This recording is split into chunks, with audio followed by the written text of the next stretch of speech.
All men are born equal, मगर Brock Lesnar is an exception to this rule. तुम अपने आप को द बीस्ट द कॉन्करर से कंपेयर नहीं कर सकते। कुछ ब्रॉक लेसनर को देखकर लगता है कि वो किसी लैब में बनाए गए थे लड़ाई के लिए, वॉर के लिए, जंग के लिए। कैप्टन अमेरिका को जो सुपर सोल्जर सिरम दिया गया था, ऐसा लगता है ब्रॉक वो सिरम की रोज सुबह चाय पीते हैं।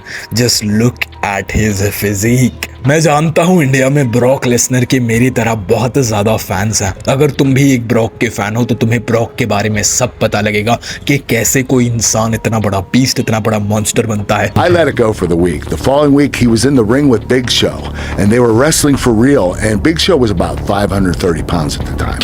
Brock was double legging him, picking him up and slamming him. I'm like, holy shit, like I don't know if I could beat this guy, right? ये कहानी है the alpha male of our species Brock Lesnar की।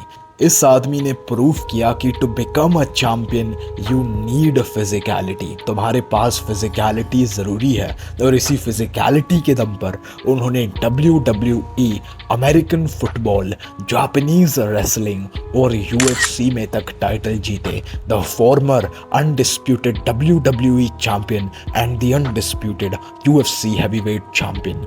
ये कहानी है Brock Lesnar की। Brock Lesnar का जन्म 12 जुलाई 1977 में साउथ डकोटा नाम के यूएस के स्टेट में होता है। यहाँ पर ठंड बहुत ज़्यादा होती है और ब्रॉक लेसनर का जन्म एक ट्रेडिशनल अमेरिकन फार्म पर होता है। ब्रॉक बचपन से ही अपने फार्म पर घास उठाने का और लॉन मोइंग का और मीट की कटिंग का काम करते हैं। बहुत ज़्यादा फिजिकल लेबर करते हैं और बचपन से ही उनकी डाइट में मिल्क, बीफ और मीट बहुत ज़्यादा हाई अमाउंट में होता है, जिस वजह से उन्हें सारे एसेंशियल न्यूट्रिएंट्स मिलते हैं एक बहुत ही स्ट्रॉन्ग बॉडी को सस्टेन करने के लिए। तुम चाहे जितने भी स्टीरॉइड्स अपने पिछवाड़े में ठोक लो, लेकिन ब्रॉक लेसनर जो 18 साल की उम्र में बॉडी कैरी करते थे वो बिल्ड नहीं कर सकते। हाँ मेरे भाई, ब्रॉक लेसनर यहाँ पर फुल्ली नेचुरल है। What do you think of this? Nah, that's just natural progression of a guy who's worked hard. And genetically gifted? And genetically gifted, yeah. Don't look like he's taking anything, not to me. But what in this body gives it away that he's natural? Like the lack of definition on his shoulders. Lack of definition all over his body, pretty much, you know. You look at his legs, there's nothing there. Look at his arms, really nothing there. And shoulders, nothing there. मैं जानता हूँ उन्होंने अपने career में later on steroids को use किया था। वो UFC से सस्पेंड भी हुए थे, लेकिन उनके अर्ली करियर में वो कम्प्लीटली नेचुरल थे। उसकी फिजिक इन्वायरमेंट से आती है। एंशिएंट ग्रीक्स मानते थे जो ठंडी जगहों से आते हैं उनकी फिजिकलिटी बहुत ज़्यादा है, बिकॉज एंशिएंट ग्रीक्स ने ही पहले ओलंपिक्स रखे थे और उनके पास जो अपर यूरोप से लोग आ रहे थे, जो वाइकिंग्स जैसे लोग आ रहे थे, वो डोमिनेशन मचा रहे थे। अगर तुम्हें उनकी जेनेटिक्स पे कोई शक है तो उनके सारे बच्चों की एक बार फोटोज देख लो, स्पेशली उनकी बेटी जो शायद तुमसे कम उम्र की है और ओलंपिक्स में जाकर आई है। Do you know what Brock Lesnar's 4 children are up to now? Number 1, Maya Lynn Lesnar. Born in 2002, she is the daughter of Brock and his ex-fiancée, Nicole McLean. He is one of America's top shot putters and a 4-time Mountain West champion. Now, in the professional arena, his goal is to represent the United States at the 2028 Los Angeles Olympics. Number 2, Luke Lesnar. Maya's twin brother was also born in 2002. He is a 3-time Minnesota ice hockey champion and loves the game of ice hockey. Live a low-key life. Stay away from social media. Known as the Silent Beast, he inherited his father's physique and concentration. 1993 में Brock Lesnar ने American wrestling practice करना शुरू किया when he was just 15 years old। American wrestling को folk style wrestling भी कहते हैं। हमजा चिमाएव जो रेसलिंग करते हैं, जोएल रोमेरो जो रेसलिंग करते हैं, वो ओलंपिक्स वाली रेसलिंग होती है, जैसे फ्री स्टाइल रेसलिंग कहा जाता है। हमारे इंडियन एथलीट्स भी फ्री स्टाइल रेसलिंग के लिए ही प्रिपेयर करते हैं, जहाँ पे टेक डाउन होने के बाद कुछ सेकंड्स का टाइमर चलता है और वापस लोगों को खड़ा कर दिया जाता है, पॉइंट स्कोर होती है। लेकिन जो ब्रॉक की रेसलिंग स्टाइल है, फोक स्टाइल, उसमें टेक डाउन करने के बाद भी अपोनेंट को छोड़ा नहीं जाता। ग्राउंड पे रोल्स होते हैं, होल्ड्स होते हैं और कंट्रोल टाइम के हिसाब से रेसलिंग की डोमिनेंस देखी जाती है। एक और रेसलिंग फॉर्म होता है ग्रेको रोमन, जो इलिया टपोरिया प्रैक्टिस करते हैं, जो जॉन जोन्स और शौकत प्रैक्टिस करते हैं, जो क्लिंच में काम आता है, जूडो थ्रोज में काम आता है। मगर प्राइमरीली जो रेसलिंग डोमिनेटर्स होते हैं वो फ्री या फोल्क स्टाइल से आते हैं। फ्री स्टाइल में ग्राउंड कंट्रोल कम होता है। जो भी अच्छे फ्री स्टाइल रेसलर्स होते हैं उनको जिजित्सु सीखनी पड़ती है सबमिशन थ्रेट के लिए। एक फेमस एग्जाम्पल होंगे हबीब। जब वो दागिस्तान से आए थे तो एक फ्री स्टाइल रेसलर थे, लेकिन अमेरिकन किक बॉक्सिंग अकेडमी में ज्वाइन करने के बाद और डेनियल कॉर्मिये के साथ ट्रेन करने के बाद ही became a folk style wrestler और ग्राउंड कंट्रोल में, रिस्ट कंट्रोल में, हर एक चीज़ में मास्टरी हासिल की। Brock Lesnar was a folk style wrestler through and through, और उनकी फिजिकलिटी की वजह से उन्होंने अमेरिकन रेसलिंग सीन को डोमिनेट किया। पहले अपने स्कूल में चैंपियन बने और शायद आज के दिन तक वो अमेरिका के ग्रेटेस्ट कॉलेजिएंट रेसलर हैं, कॉलेजिएंट यानी कॉलेज के। और ब्रॉक लेसनर ने फाइनली इसी रेसलिंग क्रेडिबिलिटी की वजह से 2000 साल में NCAA नेशनल लेवल की चैंपियनशिप भी जीती थी। He won medals after medals in wrestling। मगर ओलंपिक्स में जाने से पहले ही उनके पास एक अपॉर्चुनिटी आती है। ब्रॉक लेसनर के करियर में तुम एक चीज बार बार देखोगे, वो किसी भी चीज में पूरी तरह लॉकड इन नहीं थे। बहुत ज्यादा वेंचर्स में घुसे और बिना ज्यादा लॉकड इन हुए, बिना ज्यादा टाइम दिए उसमें भी चैंपियन बने। एक कंपनी WWF नाम की कंपनी जो प्रोफेशनल रेसलिंग चलाती है, उसने ब्रॉक को कांटेक्ट किया। प्रोफेशनल रेसलिंग वो होती है जो स्पोर्ट्स एंटरटेनमेंट होती है। आसान शब्दों में कहूँ तो जो फाइटिंग को सिमुलेट करती है, नकली लड़ाई करवाती है। ये WWF के इस टाइम पर सुपरस्टार्स जा रहे थे। द रॉक और स्टोन कोल्ड, इनके सबसे बड़े सुपरस्टार्स रिटायर हो रहे थे। इन्हें न्यू स्टार चाहिए था और ब्रॉक में इन्हें वो स्टार दिखा। ब्रॉक लेसनर को WWE में डेब्यू कराया गया and everyone was terrified of him. वो हर वीक मंडे नाइट रॉ पर आकर डैमेज देते, लोगों को इतने ब्रूटल मूव्स के साथ मारते जिसका कोई अंदाजा नहीं है। उन्होंने फेस पर ये ब्रूटल चेयर शॉट भी खाया था और स्टिल खड़े थे।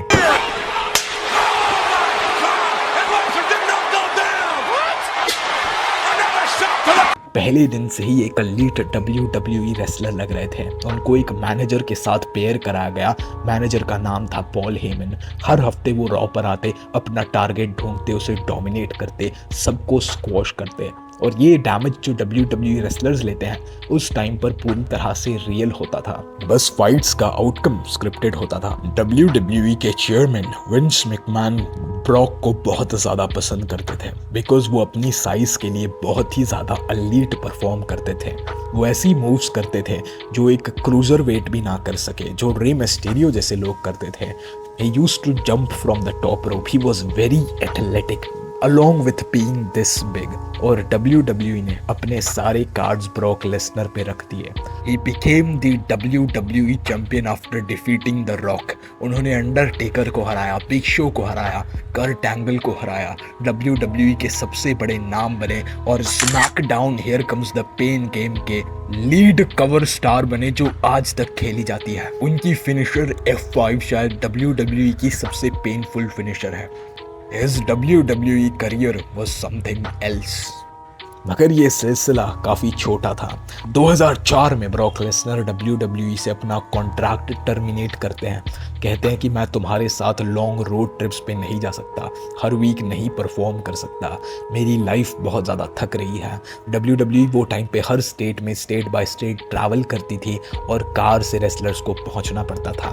ही सेड मुझे जाना है। और रेसलमेनिया 20 में गोल्डबर्ग से हारने के बाद WWE ने उन्हें जाने की परमिशन दी और उनका कॉन्ट्रैक्ट टर्मिनेट किया। ब्रॉक लेसनर बेरोजगार होने के लिए WWE से नहीं निकल रहे थे। He had other plans। उनको अमेरिकन फुटबॉल खेलनी थी from his favourite team the Minnesota Vikings. Brock Lesnar was a very optimistic man. तुम उन्हें कुछ भी कहोगे कि भाई तू ये नहीं कर सकता, वो तुम्हें वही चीज़ करके दिखाएंगे और उसमें बेस्ट बन के दिखाएंगे। He never had self doubt and regrets। He did what he wanted to do। ना ज़्यादा फुटबॉल ट्रेनिंग के वो फुटबॉल खेलने चले गए। 2005 में वो अपना अमेरिकन फुटबॉल डेब्यू करते हैं, लेकिन वो चीज़ इतनी सक्सेसफुल नहीं होती जितना फेम और रिकग्निशन उन्होंने WWE से कमाया था कुछ समय में, उसका एक फ्रैक्शन भी उन्हें नहीं मिल रहा था। और WWE ने ब्रॉक से मुंह मोड़ लिया था।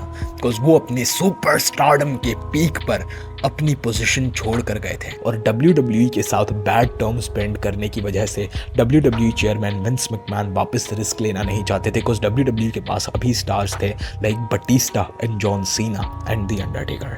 तो उन्होंने छोटे मोटे प्रमोशंस में रेसलिंग करी, जापान जाकर रेसलिंग करी, लेकिन उनकी वैल्यू नहीं हुई। करी बहुत ज़्यादा कोशिशें करी, लेकिन फाइनली उन्होंने MMA करने का डिसाइड किया। प्राइड केवन पे पहली फाइट लड़ी और वहीं पर ही डेना वाइट ने स्पॉट किया अपना पहला सुपरस्टार, अपना पहला ऑस्कर। बोरा मेरा सुपरस्टार, मेरा ऑस्कर।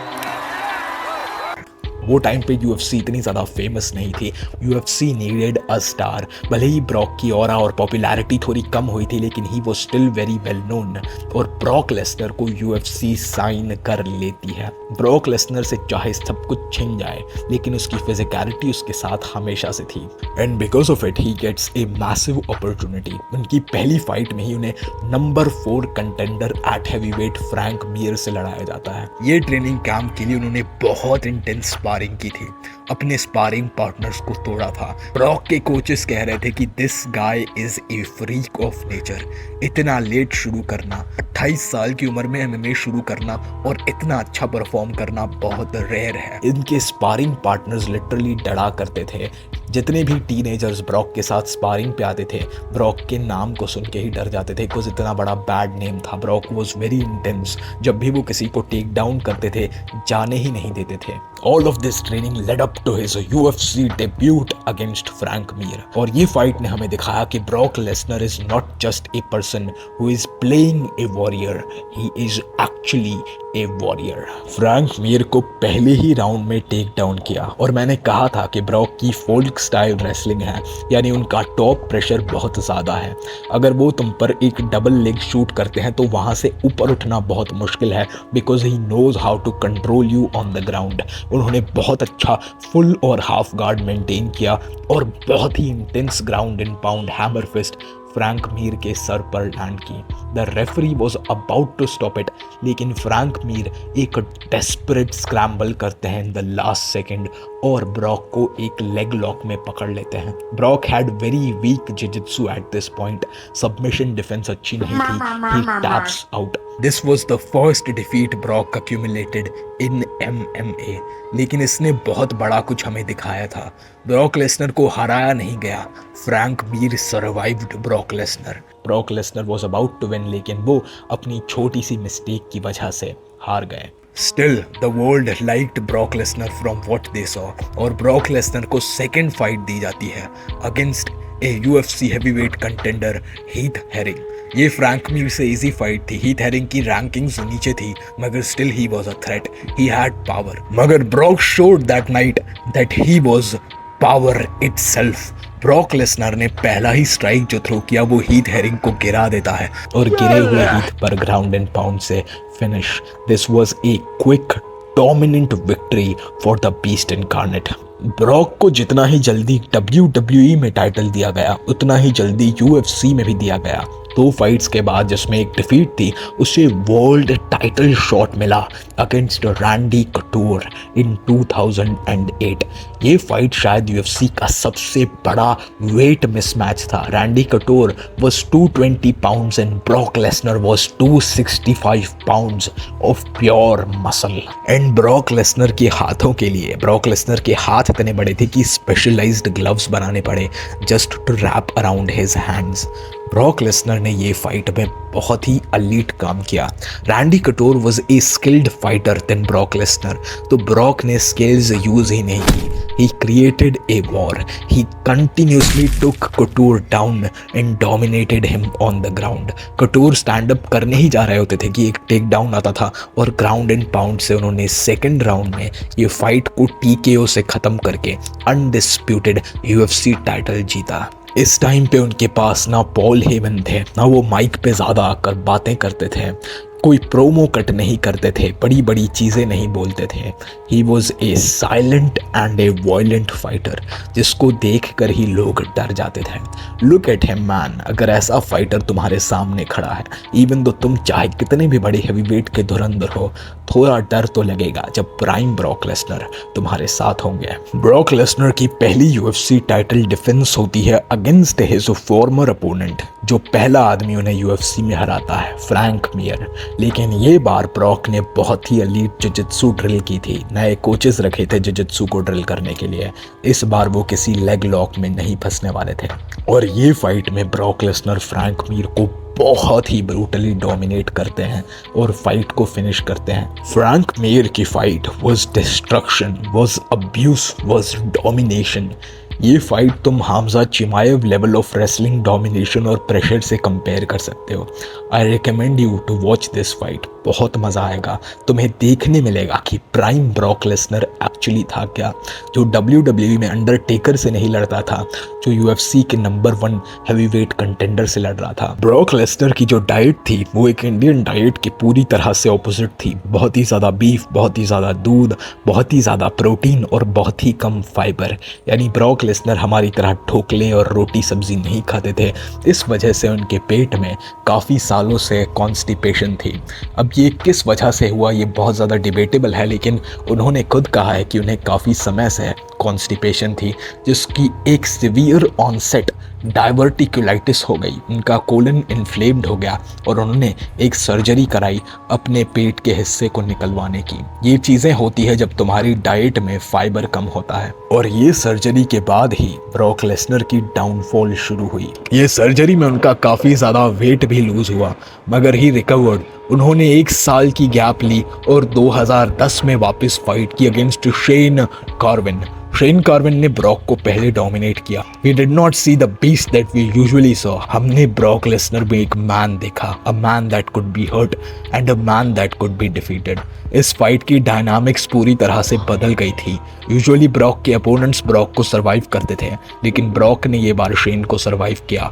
फर्स्ट राउंड में बहुत ही बुरी तरह हारने के बाद सेकंड राउंड में शेन को सबमिट कराया, बिकॉज ब्रॉक ने जिजित्सु डिफेंसिव और ऑफेंसिव सीख ली थी। और इसके बाद ब्रॉक लेसनर का टफेस्ट चैलेंज उनके सामने आता है। He faces probably the greatest UFC heavyweight that ever lived, Cain Velasquez. Cain Velasquez Brock Lesnar को पूरी तरह से आउट क्लास कर देते हैं। ब्रॉक लेसनर को फर्स्ट राउंड में ही टेक्निकल नॉकआउट कर देते हैं। इस फाइट से पहले उनकी सिर्फ एक डिफीट थी अगेंस्ट फ्रैंक मियर, जिसको उन्होंने कन्विंसिंगली हराया था। मगर केन वेलास्केस ने सिर्फ ब्रॉक को हराया नहीं, उसे ह्यूमिलिएट किया। एक मॉन्स्टर को दिखाया कि तुझसे भी बड़े मॉन्स्टर्स इस गेम में हैं। तू ये नदी का सबसे बड़ा मगरमच्छ नहीं है, एनाकोंडा भी यही नदी में रहता है। There is no shame in losing to Cain Velasquez. और ब्रॉक लेसनर की शायद अगर वो सर्जरी नहीं होती और डाइवर्टिकुलाइटिस नहीं होती तो शायद वो बेटर परफॉर्म करते, मगर फिर भी केन वेलास्केस जैसे कंप्लीट हैवीवेट को हराना ब्रॉक के लिए पॉसिबल नहीं था, because he just had wrestling. उनके पास बहुत ही एलीट स्ट्राइकिंग नहीं थी और अगर उनके टेक डाउन्स को स्टफ कर लिया गया तो उन्हें ख़त्म करना ईजी था। और ये चीज़ सबसे बड़ी हमें नज़र आती है against Alistair Overeem. Look at the size of that ham hock, look at him भाई, ये तो अंडरटेकर का भी बाप निकला भाई। इसे कैसे हराएंगे ब्रॉक लेसनर। और फर्स्ट राउंड में ही एलिस्टर ओवरीम भी ब्रॉक लेसनर को ख़त्म कर देते हैं बाय डिस्कस्टिंग बॉडी किक्स। उसी बॉडी पर किक्स मारते हैं जहाँ की ब्रॉक सर्जरी कराते हैं। And Brock finally retires from the sport of UFC। वापस WWE में जाकर स्क्रिप्टेड फाइट्स करने लगते हैं, अंडरटेकर की स्ट्रीक को तोड़ते हैं, अनडिफीटेड बनते हैं, WWE चैंपियन बनते हैं। लेकिन लोग कह रहे थे कि यार ब्रॉक तू इससे कुछ बड़ा कर सकता है, कुछ अच्छा कर सकता है, एक बार UFC में वापस लड़ाई कर।